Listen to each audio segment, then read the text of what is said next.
ভারতের আমাদের ব্যাপারে ভারতের যে ভূমিকা, সে ভূমিকা হচ্ছে ওরা আমাদেরকে মেরে ফেলতে চায়, ওরা আমাদেরকে পানিতে মারবে, ওরা আমাদেরকে ভাতে মারবে, ওরা আমাদেরকে শেষ করে দেবে, স্বাধীনতাকে বিপন্ন করে দেবে।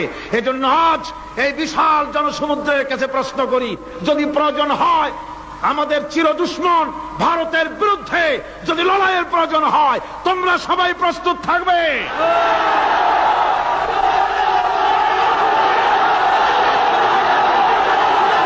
আমি আজ আপনাদের খেদমতে আরজ করতে চাই, পৃথিবীর নির্যাতিত মুসলমানদের পাশে আমরা আমাদের জীবন নিয়ে পাহারা দেব। আমাদের আর কিছু না থাকতে পারে, আমাদের ইমানের মজবুতি আছে। ইমানের মজবুতি আছে না? আপনারা মনে রাখবেন, ভারত তার অপসংস্কৃতি আমাদের মধ্যে ঢুকাচ্ছে। বাংলাদেশের মধ্যে মঙ্গল প্রদীপ দিয়ে অনুষ্ঠান শুরু হয়ে গিয়েছে, মঙ্গল প্রদীপ দিয়ে অনুষ্ঠান শুরু করা হচ্ছে। তারপরে নববর্ষ উদযাপনের জন্য হিন্দুয়ানি কায়দায় উদযাপন করা হচ্ছে। সাব গেমস শুরু করা হলো, কোরআনে কারীম তেলাওয়াত করা হলো না। সেখানে বর এবং বধূ বানানো হয়েছে, তাতে টোপর পরায়া হিন্দুয়ানি কায়দায় করানো হয়েছে। বাংলাদেশের কলেজ ইউনিভার্সিটির সামনে মূর্তি বসানো হতেছে। সুতরাং অপসংস্কৃতি দিয়ে ভারত বাংলাদেশের উপর তার আধিপত্য বিস্তার করতেছে। এ ব্যাপারে মুসলমানদের ঐক্য চাই।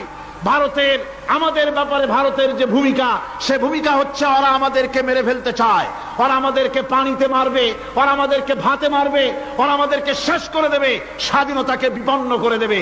এজন্য আজ এই বিশাল জনসমুদ্রের কাছে প্রশ্ন করি, যদি প্রয়োজন হয় আমাদের চির দুশ্মন ভারতের বিরুদ্ধে যদি লড়াইয়ের প্রয়োজন হয়, তোমরা সবাই প্রস্তুত থাকবে?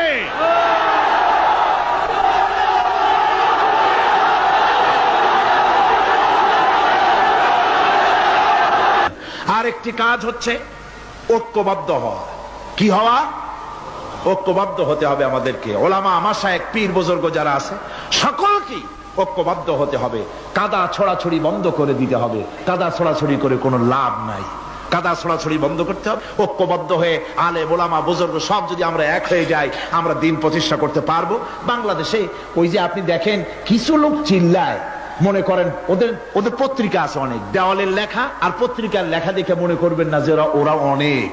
পুকুরের মধ্যে বিরাট পুকুর, খুব লাফায় পানি, মনে করেছে যে অনেক মাছ বুঝি, পরে জাল ফেলে দেখে যে শুধুমাত্র 3টে পুঁটি মাছ।